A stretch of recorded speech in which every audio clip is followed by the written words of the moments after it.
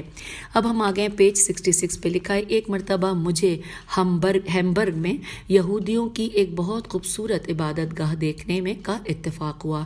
ہلکی پھلکی پرشکو عمارت ہر دیکھنے والے کی توجہ اپنی طرف مبذول کر لیتی تھی۔ سرپرست عبادت گاہ کے ذریعے اس کے مختلف حصوں کو دیکھنے کا موقع ملا۔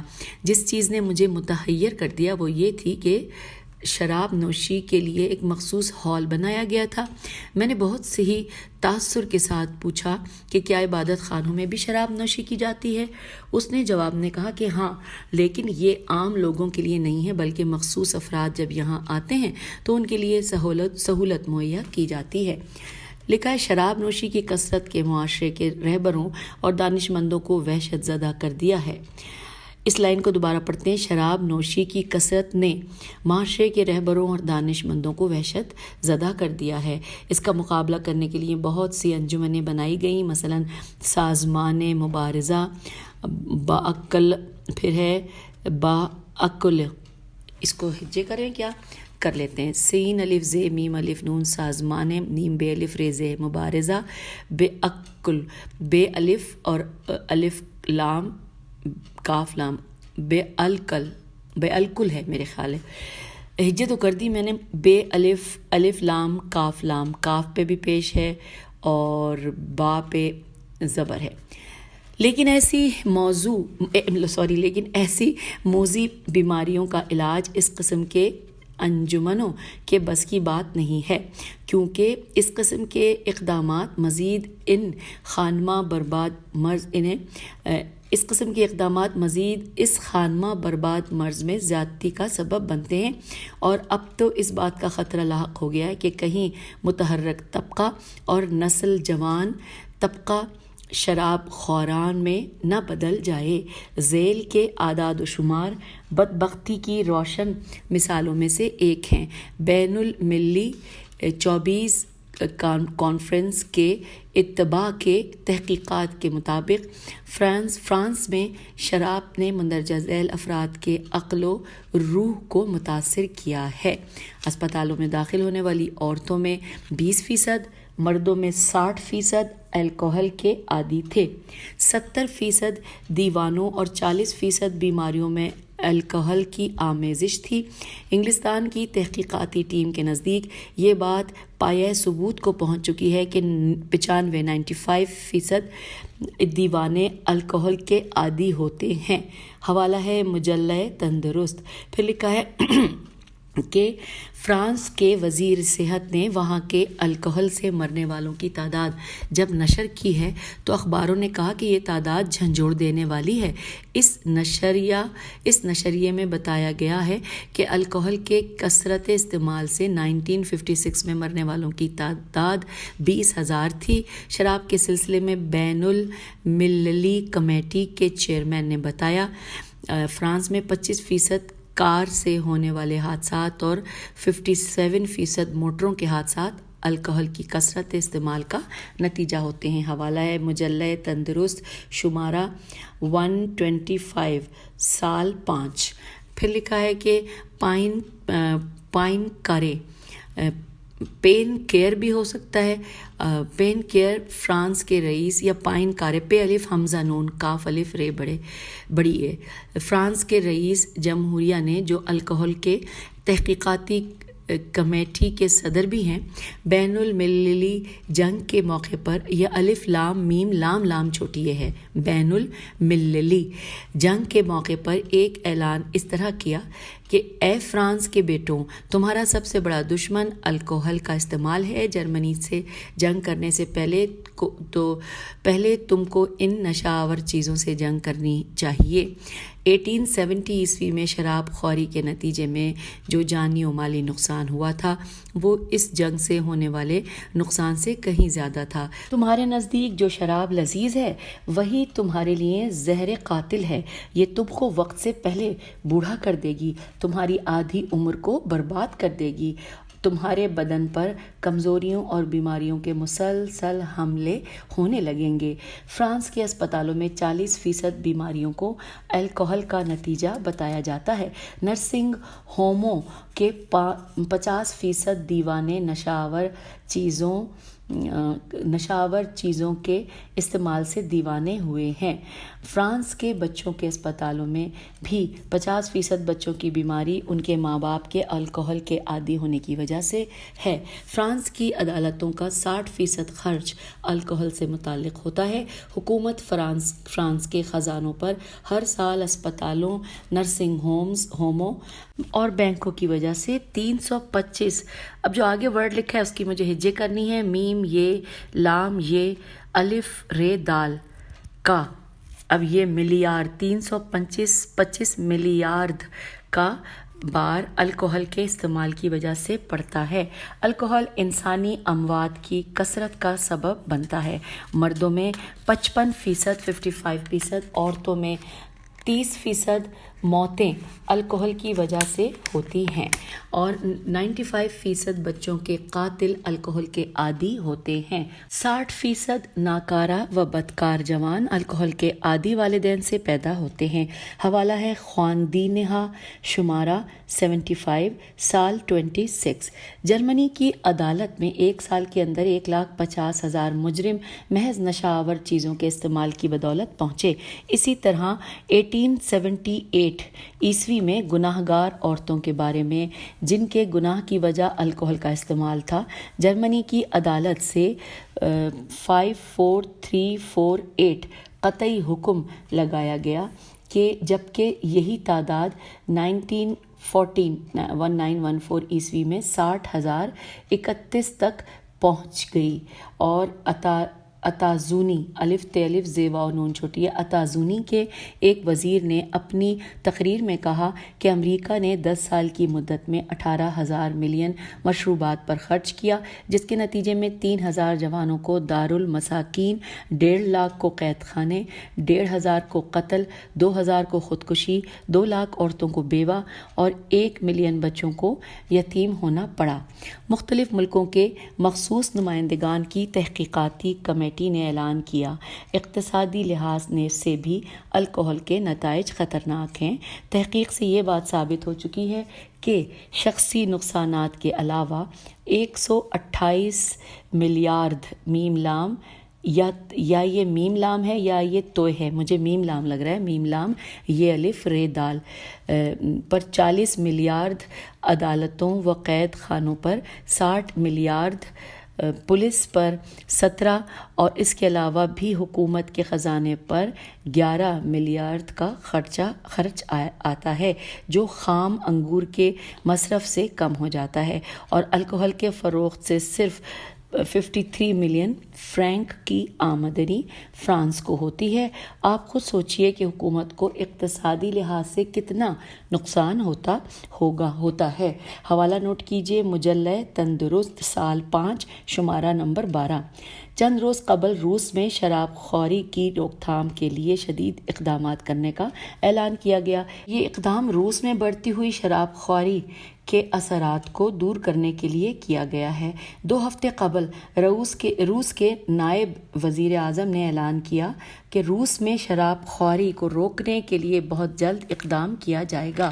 روس کا اخبار کا نام ہے پراودا،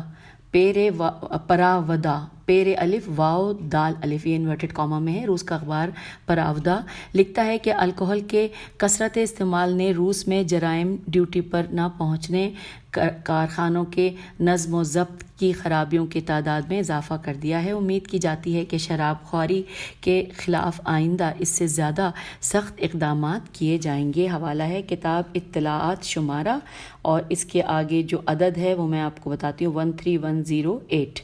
پھر چلتے ہیں آگے، لکھا ہے حسب تحقیق فضائی حادثے زیادہ تر خلابازوں پائلٹوں کی مستی کی وجہ سے ہوتے ہیں۔ ڈاکٹر کلیمنٹ کارن گولڈ نے تحقیق کر کے ایک اعداد و شمار جمع کیا ہے جو ہوائی حادثوں کے بارے میں نشاندہی کرتا ہے۔ ڈاکٹر گولڈ کہتے ہیں کہ امریکہ میں ہونے والے فضائی حادثے خصوصی جہازوں، ہیلی کاپٹروں میں بھی بکثرت ہوتے ہیں۔ ڈاکٹر گولڈ تحقیقی مطالعے، فنی ماہرین کی رائیں یعنی رائے کی جمع رائیں، تجارتی و مسافر بردار جہازوں کے گرنے کے اسباب و علل کی بنا پر اس نتیجے پر پہنچے ہیں کہ ہوائی حادثے زیادہ تر ناگہانی فنی نقص یا پائلٹوں کی مستی کی وجہ سے ہوتے ہیں۔ یہ نظریہ امریکی پائلٹوں پر ساری دنیا کے پائلٹوں کی بنسبت زیادہ صادق آتا ہے، کیونکہ اب تک جتنے بھی جہاز گرے ہیں ان کے پائلٹ زیادہ تر امریکی تھے۔ گرنے والے جہازوں کے پائلٹوں کے باقی ماندہ جسم کے تجزیے سے پتہ چلا ہے کہ اکثر الکحل کے عادی تھے۔ پھر لکھا ہے کہ جب یہ ہوائی حادثوں میں اضافے ہونے شروع ہوئے ہیں، ذمہ داروں نے اس کی اصل وجہ معلوم کرنے کی بھی دوبارہ پڑھتے ہیں۔ جب سے ہوائی حادثوں میں اضافے ہونے شروع ہوئے ہیں، ذمہ داروں نے اس کی اصل وجہ معلوم کرنے کی کوشش بھی شروع کر دی۔ آخرکار اس راز سے پردہ اٹھا کر آخری سالوں میں جو جہاز گرے ہیں ان کی اصلی وجہ پائلٹ کی مستی یا عشق بازی تھی۔ اس لحاظ سے آخری سالوں میں ہوائی حادثے الکحل کے استعمال اور عورتوں کی فریب کاری کی وجہ سے زیادہ ہوئے ہیں۔ الکحل کے نقصانات زمین ہی پر کیا کم تھے کہ اب اس کا نتیجہ یہ ہوا ہے کہ وہ بیچارے بھی جنہوں نے زندگی میں کبھی بھی الکحل کا استعمال نہیں کیا شکار ہو رہے ہیں۔ حوالہ ہے خواندینہا شمارہ اور نمبر ہے 37 اس کے آگے لکھا ہے اور سال 26 یہ یہاں پر چیپٹر کلوز ہو گیا ہے۔ اور اب اگلا چیپٹر ہے آج کی دنیا میں۔ آئیے مل کر پڑھتے ہیں۔ اس میں نیچے دیا گیا ہے کہ زندگی کے تناقضات، ت ن ا ق ض ا ت، آج کی دنیا میں زندگی کے تناقضات لکھا یوں ہے کہ تمام چیزوں میں خصوصاً مادی زندگی میں روز افزوں سرمایہ داری اور صنعتی انقلاب کی وسعت نے ایک عمیق عین میم یہ قاف شگاف پیدا کر دیا ہے۔ صنعتی ٹیکنیکل ترقی نے بڑے بڑے سرمایوں کو کمپنیوں اور ٹرسٹوں کی صورت میں ایجاد کیا ہے، جس کے نتیجے میں کچھ افراد جن کی زندگی افسانوی اور خوبصورت ہے تو دنیا کی ہر لذت سے بہرہ اندوز ہیں، اور نہ صرف یہی کہ خود لذت اندوز ہیں بلکہ انہوں نے اپنے کتوں بلیوں کے لیے بھی زندگی کی تمام سہولتیں مہیا کر رکھی ہیں۔ اور اس کے مقابل کچھ لوگ ایسے ہیں جو اپنا پیٹ بھی نہیں بھر پاتے، زندگی کی پہلی ضرورتوں یعنی کہ روٹی، مکان، کپڑا تک سے محروم ہیں۔ اس عظیم ظلم و ستم نے آج کی اجتماعی دنیا کا پیدا کیا ہوا ہے بیدار مغز مفکرین کو حد درجے متاثر کیا ہے۔ ماضی میں جو بدبختیاں ایک مختصر سے دائرے میں محدود تھیں، آج وہ وسیع تر دنیا کے گوشے گوشے میں پھیل گئی ہیں۔ آج کتنے ہی افراط و تفریط کے مسائل تناقض امور نفرت انگیز صورت میں ہمارے سامنے جلوہ نما ہیں۔ ترقی یافتہ ممالک کی اقتصادی ترقی کے لیے کوشش کرنا نہ صرف یہ کہ تمام انسانوں کے لیے نفع بخش نہیں ہے، بلکہ چونکہ یہ ممالک صرف اپنی ترقی کے فکر میں ہیں، اسی لیے اس کا نتیجہ بہت سے ملکوں قوموں کے انحطاط کی صورت میں ظاہر ہوتا ہے، اور روز بروز طبقاتی شگاف وسیع سے وسیع تر ہوتا چلا جا رہا ہے۔ آج دنیا کے بیشتر حصے میں فقر و فاقے نے ظلم و ستم کے پہاڑ توڑ رکھے ہیں۔ ہم پیج 71 پہ آ گئے۔ توڑ رکھے ہیں۔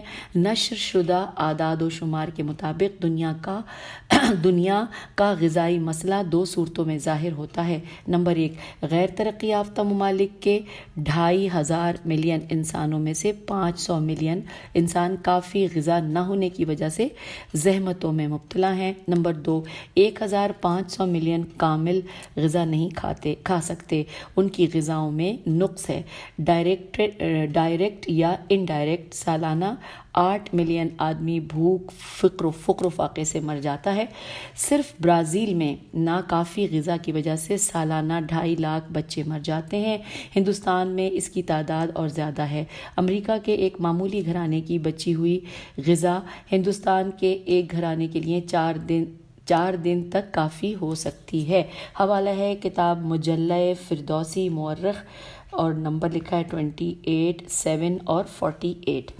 پھر لکھا ہے، آگے چلتے ہیں کہ ایسی صورتحال میں کچھ ناہنجار قسم کے لوگ قیمتوں پر کنٹرول باقی رکھنے کے لیے مصنوعی قلت پیدا کر کے نہایت سنگ دلی اور بے رحمی سے ملین ٹن غلہ جلا دیتے ہیں یا دریا برد کر دیتے ہیں، حالانکہ اسی برباد کیے جانے والے غلے سے ملین قرفاقے کے مارے لوگوں کو موت کے چنگل سے بچایا جا سکتا تھا۔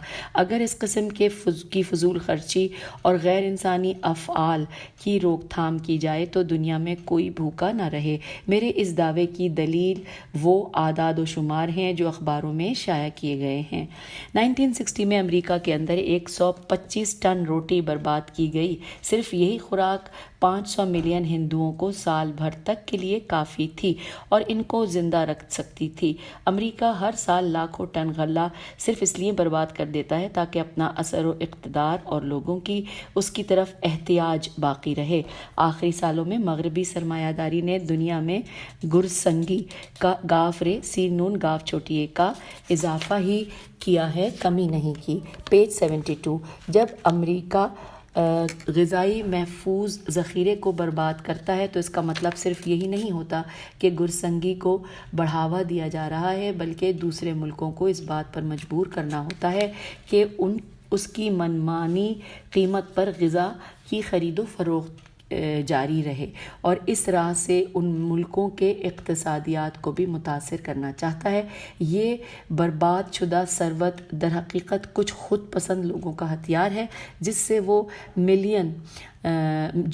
ملین بے گناہ انسانوں کو قتل کرنا چاہتے ہیں۔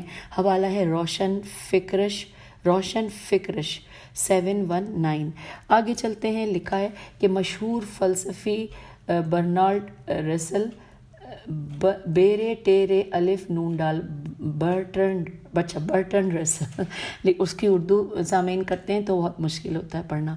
لکھتا ہے کہ 14 سال پہلے امریکہ نے اپنے کسانوں سے فاضل گیہوں خریدنے کے لیے 4 ملیار ملیار ڈالر منظور کیا تھا۔ امریکہ کے ذخیروں میں ملینوں ٹن گیہوں، جوار، پنیر، مسکا برباد کر دیا جاتا ہے تاکہ عالمی منڈی میں قیمتیں گرنے نہ پائیں۔ اب پنیر و مسکا کے بڑے بڑے پہاڑ رنگ کر غیر قابل استعمال بنا دیے جاتے ہیں تاکہ لبنیات کی قیمت گرنے نہ پائے۔ اگر یہی صورتحال رہی تو آئندہ یہ دھماکہ بھی بن سکتی ہے، البتہ اگر زندگی کے فارمولے ہی بدل جائیں تو بات اور ہے۔ اس شیطانی ننگ فعل کا مقصد سوائے اس کے کچھ نہیں کہ فقر و فاقہ عام ہو جائے اور اخلاق و ایمان کا خاتمہ ہو جائے۔ مشہور فلسفی سوروکن الف بڑی سین واو رے واو کافی نون سوروکن لکھتا ہے کہ فنی صنعتی تکنیکی ترقی کے باوجود ہم پہلے زمانوں کے لحاظ سے کہیں زیادہ اخلاقی و انسانی فقر کا احساس کر رہے ہیں۔ صنعتی ترقی والے ممالک کا معاشرہ تنگ دست و عقب ماندہ معاشرے سے اخلاقی برتری کا دعویٰ نہیں کر سکتا۔ آج کا تمدن تناقض تینون الف قاف زواد و تضاد تے زواد الف دال سے بھرا ہے۔ گفتار میں تناقض، کردار میں تناقض، پندار میں تناقض، احساس و اندیشے میں تناقض، غرض یہ کہ ہر جگہ تناقض ہی تناقض ہے۔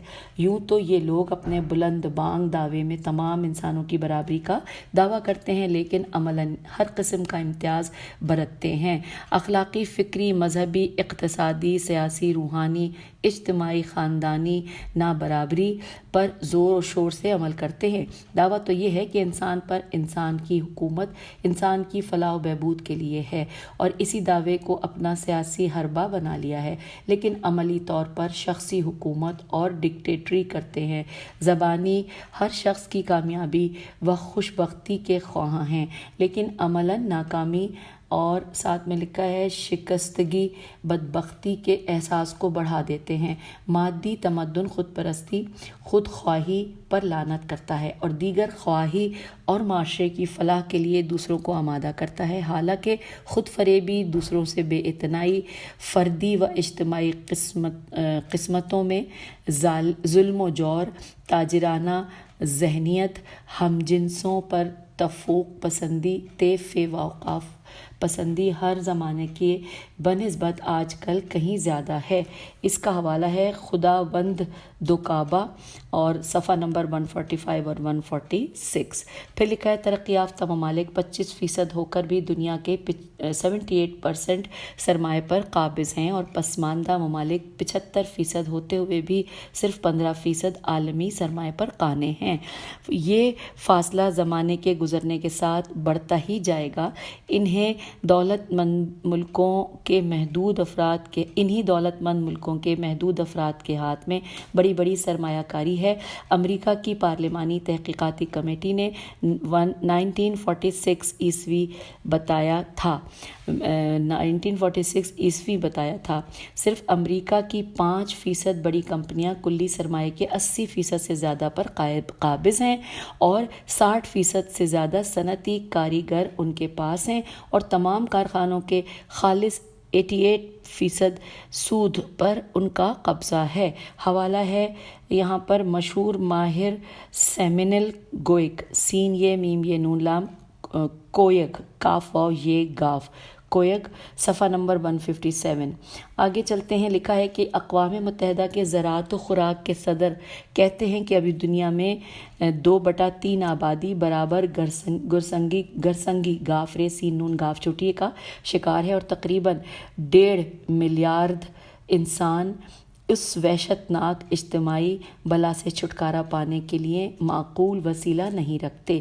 اس میں حوالہ ہے انسان گر سنزور زویبا 2 کاستروش. کتنا مشکل تھا پڑھ لیا. لکھا ہے آگے لکھا ہے کہ نمبر لکھا ہے 8 اور صفحہ نمبر 26. پھر لکھا ہے کہ جارج ڈی کیسٹرو نے دنیا کے ملینوں انسانوں کی گرسنگی کی علت بیان کرتے ہوئے کہا کہ میں نے ایک مرتبہ سابق رئیس جمہوریہ